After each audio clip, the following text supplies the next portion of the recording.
Hi friends, எல்லாருக்கும் வணக்கம். Welcome back to my channel trade பேட்டை. நான் உங்கள் ராகுல். ஸோ இந்த வீடியோவில் நம்ம என்ன பார்க்க போகிறோம்னா, கோல்டு இன்வெஸ்ட்மெண்ட் அதோட டைப்ஸ் பற்றி தான் நம்ம பார்க்க போகிறோம். ஸோ கோல்டு இன்வெஸ்ட்மெண்ட்னு எடுத்துகிட்டால் அது வந்து இந்தியாவில் ரொம்பவே பாப்புலர். ஆனால் அது எப்படியெல்லாம் பை பண்ணலாம் அப்படிங்கிறத பற்றி தான் இந்த வீடியோவில் நம்ம பார்க்க போகிறோம். ஸோ இந்த வீடியோவில் நம்ம என்னென்ன பார்க்க போகிறோம்னா, கோல்டு இன்வெஸ்ட் பண்ணுறதுக்கான மெத்தட்ஸ் என்னென்ன, எப்படியெல்லாம் ஸ்கேம் அவாய்ட் பண்ணலாம், அப்புறம் சோவரின் கோல்டு பேன் என்ன, கோல்டு இடிஎஃப்னா என்ன, அப்புறம் long term returns, best choice for beginners அப்படின்னு சொல்லிட்டு எல்லாமே நம்ம பார்க்க போகிறோம். வித்தவுட் எனி டிலே வாங்க வீடியோக்குள்ளே போகலாம். ஓகே, கோல்டு அதாவது தங்கம். இந்த தங்கத்தை எடுத்துக்கிட்டிங்கன்னா இது வந்து ரொம்பவே ஒரு சேஃபான இன்வெஸ்ட்மெண்ட் அப்படின்னு சொல்லுவாங்க. ஏன்னா நம்ம தாத்தா பாட்டி சொல்லியே கேள்விப்பட்டிருப்போம், ஒன்ட்ட ஏதாவது கேஷ் வந்து கொஞ்சம் கையில் இருக்குது அப்படிங்கிற பட்சத்தில் நீ வந்து அதை மண்ணுலேயோ பொண்ணுலேயோ போடு அப்படின்னு சொல்லுவாங்க. மண்ணுனா ஒன்றும் இல்லை, நிலத்தை வாங்கி போடு. பொண்ணுன்னா இந்த மாதிரி கோல்டு வந்து வாங்கி வச்சுக்கோ, தங்க நகையாக வாங்கி வச்சுக்கோ, அது வந்து உனக்கு ரொம்பவே யூஸ்ஃபுல்லாக இருக்கும் அப்படின்னு சொல்லுவாங்க. ஏன் அப்படி சொல்கிறாங்க அப்படின்னா, கோல்டு வந்து உள்ளதுலேயே ஒரு சேஃபான அசட்னு சொல்லலாம். அதாவது வாங்குறதும் ஈஸி, விற்கிறதுமே ஈஸி. ஏன்னா நீங்கள் என்ன தான் விலைவாசி ஏறினாலும் அதுக்கு ஈக்குவலாக கோல்டோட விலையுமே ஏறும். ஸ்டாக் மார்க்கெட்டு கிராஷ் ஆனாலும் கோல்டுக்கும் அதுக்கும் சம்மந்தம் கிடையாது. ஏன்னா கோல்டோட ரேட்டு வந்து தனியாக அது பாட்டுக்கே ஏறிக்கிட்டு இருக்கும். ஸோ அதனால தான் கோல்டு வந்து ஒரு சூப்பரான இன்வெஸ்ட்மெண்ட் அப்படின்னு எல்லாருமே சொல்லுவாங்க. ஓகே, ஃபஸ்ட் ஆப்ஷன் பார்த்துட்டிங்கன்னா ஃபிசிக்கல் கோல்டு. அதாவது கோல்டை நம்ம ஃபிசிக்கலாக வாங்கி நம்மளே வச்சுக்கிறது. உதாரணத்துக்கு நம்ம வீட்டில் எல்லாருமே ஜுவல்ஸ் வாங்குவோம். அதெல்லாமே எந்தன்னா ஃபிசிக்கல் கோல்டு கேட்டகரியில் வரும். ஓகேங்களா? இந்த ஃபிசிக்கல் கோல்டில் நீங்கள் எப்படியெல்லாம் இன்வெஸ்ட் பண்ணலாம் அப்படின்னா, நீங்கள் வாங்கி வச்சுக்கிறது மூலயமா அதுக்கப்புறமா லேட்டாக செல் பண்ணுறது மூலயமா நீங்கள் வந்து ப்ராஃபிட் பார்க்கலாம். இதில் நிறைய அட்வான்டேஜஸ் இருக்குது, டிஸ்அட்வான்டேஜஸ் இருக்குது. அட்வான்டேஜ் என்னென்னா, நம்மளாக பார்த்து நம்ம கைப்பட வாங்கிட்டு வருவோம். ஸோ எந்த ஒரு ப்ரோக்கரேஜ் சார்ஜஸுமே இதில் இருக்காது. ஆனால் இதில் என்னென்ன டிஸ்அட்வான்டேஜ் இருக்குன்னா, நமக்கு மேக்கிங் சார்ஜஸ் இருக்கும், அதோட நகையை பொறுத்து, அதோட டிசைன்ஸ் பொறுத்து. ஸோ நம்ம இன்வெஸ்ட்மெண்ட்டாக பார்க்கும்போது நகையாக வாங்காமல் அதை ஒரு காயின்ஸாவோ பார்ஸாவோ வாங்கினா நமக்கு வந்து அதோட மேக்கிங் சார்ஜ் கம்மியாகும். அதனால் ஃப்யூச்சரில் நம்ம செல் பண்ணும்போது நமக்கு எக்ஸ்ட்ரா ப்ராஃபிட்டுமே கிடைக்கும். ஓகேங்களா? ஸோ இதுதான் அதோட அட்வான்டேஜ் அண்டு த டிஸ்அட்வான்டேஜஸ். அதுவும் இல்லாமல் ஃபிசிக்கல் கோல்டாக வாங்கி வைக்கிறதுல நமக்கு திருட்டு பயமும் கொஞ்சம் அதிகமாக தான் இருக்கும். யாராவது திருடிட்டு போனாங்கன்னா அது போனது தான். அது கிடைக்கிற வரைக்கும் கிடைச்சா தான் நமக்கு லாபம், அப்படி இல்லைன்னா கிடையாது. இன்னொரு அட்வான்டேஜ் என்ன சொல்லலான்னா, நம்ம வந்து அதை பேங்க்கில் ப்ளெட்ஜ் பண்ணி லோனாகவும் வாங்கிக்கலாம் ஃபிசிக்கல் கோல்டை. ஸோ அந்த மாதிரி இதுவும் இருக்குது. அப்புறம் இதில் என்னென்ன டிஸ்அட்வான்டேஜ் இருக்குது, இன்னும் டிஸ்அட்வான்டேஜ் என்ன இருக்குன்னா, இதை பேஸ் பண்ணி நமக்கு எதுவும் ஷேர் மார்க்கெட்டில் வர மாதிரி டிவிடெண்ட்ஸோ இன்கமோ எதுவுமே வராது. நம்ம அதை வச்சுக்கலாம், பின்னாலத்தில் விற்றங்கன்னா நான் உங்களுக்கு வந்து ப்ராஃபிட்டு, இல்லைன்னா இல்லை தான், அவ்வளோதான். திருட்டு போயிடுச்சுன்னா அதோட மொத்தமாக காலி. ஸோ இது எல்லாம் தான் இந்த ஃபிசிக்கல் கோல்டோட அட்வான்டேஜஸும் அப்புறம் டிஸ்அட்வான்டேஜஸும். ஓகே, செகண்ட் ஆப்ஷன் பார்த்துட்டிங்கன்னா டிஜிட்டல் கோல்டு. அதாவது நம்ம நேராக கடைக்கு போய் ஒரு ஜுவல்லரியாவோ காயின்ஸாவோ பார்ஸாவோ வாங்காமல் ஆன்லைனில் டிஜிட்டலாக வாங்குற பேர் தான் டிஜிட்டல் மணி, அதாவது டிஜிட்டல் கோல்டுன்னு சொல்லுவாங்க. ஓகேங்களா? இதில் என்னென்ன பெனிஃபிட் அப்படிங்கன்னா, இதில் வந்து நம்ம ஒரு பர்டிகுலர் அப்ளிகேஷன் இருந்தாலே போயிடும். உதாரணத்துக்கு ஜிபே, ஃபோன்பே, இல்லைனா பேடிஎம், அதில் போய்ட்டு நம்ம வந்து எவ்வளோ அமௌண்ட்டுக்கு கோல்டு வாங்கணுமோ அவ்வளோ அமௌண்ட்டுக்கு நம்ம கோல்டு வாங்கிக்கலாம். இங்கே மினிமம் 1000 ரூபாயிலேருந்து கூட நீங்கள் வாங்கிக்கலாம். அத்தனை மில்லிகிராம் வந்து உங்கள் அக்கௌண்ட்டில் ஆட் ஆயிரும். அதேமாரி நீங்கள் விற்கிறதுனாலுமே விற்றுக்கலாம். ஓகேங்களா?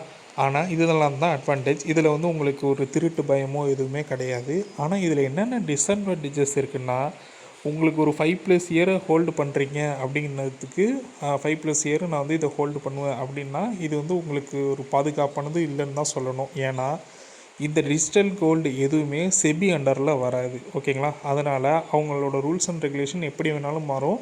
ஸோ நம்ம இன்வெஸ்ட் பண்ண பணத்துக்கு நமக்கு வந்து எந்த உத்தரவாதமும் கிடையாது. ஸோ அந்த பேசிஸில் பார்க்கும்போது இந்த டிஜிட்டல் கோல்டு இன்வெஸ்ட் பண்ணும்போது ரொம்பவே சேஃபாக இன்வெஸ்ட் பண்ணணும்.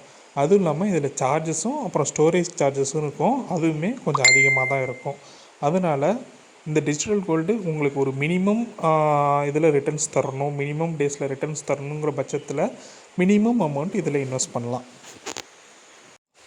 ஓகே, தேர்ட் ஆப்ஷன் பார்த்துட்டிங்கன்னா கோல்டு இடிஎஃப். அதாவது இது வந்து ஸ்டாக் மார்க்கெட் ரூட்டுன்னு சொல்லுவாங்க. இந்த கோல்டு ETF பற்றி டீட்டெயில்டான எக்ஸ்ப்ளனேஷன் வந்து நான் நெக்ஸ்ட் வீடியோவில் போடுறேன். இப்போதைக்கு இந்த வே இருக்குன்னு மட்டும் நான் உங்கள்கிட்ட சொல்கிறேன். ஓகேங்களா? அதாவது ETFனா என்னென்னா எக்ஸ்சேஞ்ச் ட்ரேடட் ஃபண்டு. ஓகேவா? இது வந்து நம்ம எப்படி இன்வெஸ்ட் பண்ணலாம் அப்படின்னா, நமக்கு வந்து ஒரு டிமேட் அக்கௌண்ட் கண்டிப்பாக தேவைப்படும். அந்த டிமேட் அக்கௌண்ட் இருந்தால் கண்டிப்பாக இதை ஈஸியாக பை பண்ணலாம். ஓகேங்களா? இதோட அட்வான்டேஜஸ் என்னென்னா, உங்களுக்கு வந்து ப்ரைஸ் வந்து ரொம்பவே டிரான்ஸ்பரண்ட்டாக இருக்கும். எந்த வித மேக்கிங் சார்ஜஸும் இருக்காது, ஸ்டோரேஜ் இஷ்யூஸும் இருக்காது. ஓகேவா? அதுவே இதோட கான்ஸ்னு எடுத்துட்டிங்கன்னா, ஒரு கொஞ்சமாக உங்களுக்கு ஒரு ப்ரோக்கரேஜ் ஃபீஸ் மட்டும் ஆட் ஆகும். நீங்கள் ஒவ்வொரு தடவை ஒரு இடிஎஃப்பை பை பண்ணுறப்பையும் செல் பண்ணுறப்பையும் உங்களுக்கான ப்ரோக்கரேஜஸ் ஃபீஸ் மட்டும் இருக்கும். ஸோ அது ஒன்று தான் இதோட ஸ்மால் டிஸ்அட்வான்டேஜஸ். மற்றபடி இந்த கோல்டு ETF பற்றின டீட்டெயில்டு ஸ்டெப்ஸை வந்து நான் நெக்ஸ்ட் வீடியோவில் போடுறேன். இப்போதைக்கு இந்த ஆப்ஷன் இருக்குதுன்னு மட்டும் உங்கள்கிட்ட சொல்லிக்கிறேன். ஃபோர்த் ஆப்ஷன் பார்த்துட்டிங்கன்னா சாவரின் கோல்டு பாண்ட், அதாவது SGBன்னு சொல்லுவாங்க. கோல்டை வந்து நம்ம பாண்டாக வாங்கி வச்சுக்கிறது பேர் தான் இந்த சாவரின் கோல்டு பாண்டுன்னு சொல்லுவாங்க. ஆக்சுவலாக இப்போ இது கரண்ட்டாக கவர்மெண்ட் வந்து டிஸ்கண்டினியூ பண்ணியிருக்காங்க. மேபி ஃப்யூச்சரில் வந்தாலும் வரலாம், வராட்டியும் போகலாம். இருந்தாலும் இப்படி ஒரு ஆப்ஷன் இருந்துச்சுன்னு நீங்கள் தெரிஞ்சுக்கணுங்கிறதுக்காக நான் இதை சொல்கிறேன். ஸோ இதில் ஆக்சுவலாக என்ன பண்ணுவாங்கன்னா, கோல்டை வந்து ஒரு பாண்டாக டிஸ்ட்ரிபியூட் பண்ணிடுவாங்க. ஓகேவா? ஸோ நம்ம வந்து ஒரு 50,000 ரூபாய்க்கு அந்த சோவரின் கோல்டு பாண்டு வாங்குகிறோம் அப்படிங்கிற பட்சத்தில் அன்னைக்கு கிராம் ரேட்டுக்கு போட்டு நமக்கு கொடுத்துருப்பாங்க. ஓகேங்களா? அதில் வந்து வருஷம் ஒரு 2.5% வந்து இன்ட்ரெஸ்ட் வந்து நமக்கு அக்கௌண்ட்டில் க்ரெடிட் ஆகும். ஓகேவா? ஒரு 50,000 ரூபாய்க்கு SGB வாங்கியிருக்கோம் அப்படின்னா அந்த 50,000 ரூபாய்க்கு ஒரு 2.5% இன்ட்ரெஸ்ட் வந்து எவ்ரி இயர் வந்து நம்ம அக்கௌண்ட்டில் க்ரெடிட் ஆகும். ஓகேவா? இதில் பார்த்துட்டிங்கன்னா நமக்கு வந்து எந்த வித ஜிஎஸ்டியுமோ மேக்கிங் சார்ஜஸோ எதுவுமே கிடையாது. ஓகேங்களா? அதேமாரி இதோட மெச்சூரிட்டி இயர்ஸ்னு பார்த்துட்டிங்கன்னா 8 இயர்ஸ். ஓகேவா? 8 இயர்ஸ் இப்போ நீங்கள் 2000 போட்டிருக்கீங்க அப்படின்னா 2008 தான் நீங்கள் அதோட மெச்சூரிட்டி பெனிஃபிட்டை அனுபவிக்க முடியும். ஸோ இது லாங் டேர்மில் இது ஒரு best part. Okay friends, so இதுதான் அந்த 4 டைப் ஆஃப் கோல்டு இன்வெஸ்ட்மெண்ட் நான் எல்லாத்தையுமே சொல்லிட்டேன். இதில் வந்து உங்களுக்கு வந்து எது பெனிஃபிட்டாக இருக்கும் அப்படிங்கிறத பார்த்து நீங்கள் இன்வெஸ்ட் பண்ணுங்கள். ஏன்னா சில பேர் வந்து சென்டிமெண்டல் வேல்யூ பார்ப்பாங்க. அந்த கோல்டை ஃபிசிக்கலாக நம்ம கையால் டச் பண்ணிவிட்டு அதை வந்து நம்மளுக்கு பிடிச்சவங்களுக்கோ இல்லை நம்மளோட பிளட் ரிலேஷனுக்கோ கொடுக்க ஆசைப்படுவாங்க. அந்த மாதிரி பண்ணுறவங்களுக்கு வந்து இந்த ஃபிசிக்கல் கோல்டாக வாங்குறது தான் ரொம்பவே யூஸ்ஃபுல்லாக இருக்கும். அவங்க வந்து அந்த மேக்கிங் சார்ஜஸ் பற்றியெல்லாம் கவலைப்படலை. அவங்களுக்கு வந்து ஒரு சென்டிமெண்டல் வேல்யூ வேணும், அதுக்காக அவங்க ஃபிசிக்கல் கோல்டு வாங்குவாங்க. சில பிகினர்ஸு ஒரு யங்ஸ்டர்ஸ்லாம் பார்த்திங்கன்னா ஒரு நல்ல ஒரு இன்வெஸ்ட்மெண்ட் தேடி பார்ப்பாங்க. அந்தமாதிரி இன்வெஸ்டர்ஸ்க்கெலாம் நான் என்ன சொல்லுவேன்னா, நீங்கள் வந்து எதெல்லாம் கோல்டாக வாங்குறீங்க அப்படின்னா மேக்கிங் சார்ஜஸ் எதெல்லாம் கம்மி பண்ணுறீங்க. அதாவது ஒரு ஜுவல்லரியாக வாங்குறதுக்கும் காயின்ஸாக வாங்குறதுக்கும் மேக்கிங் சார்ஜஸ் நிறையவே டிஃபர் வரும். ஸோ எதெல்லாம் மேக்கிங் சார்ஜ் கம்மியாக நல்ல ஒரு பியூர் கோல்டாக இருந்தோ அதை நல்லா வாங்கிட்டு இன்வெஸ்ட் பண்ணுங்கள்.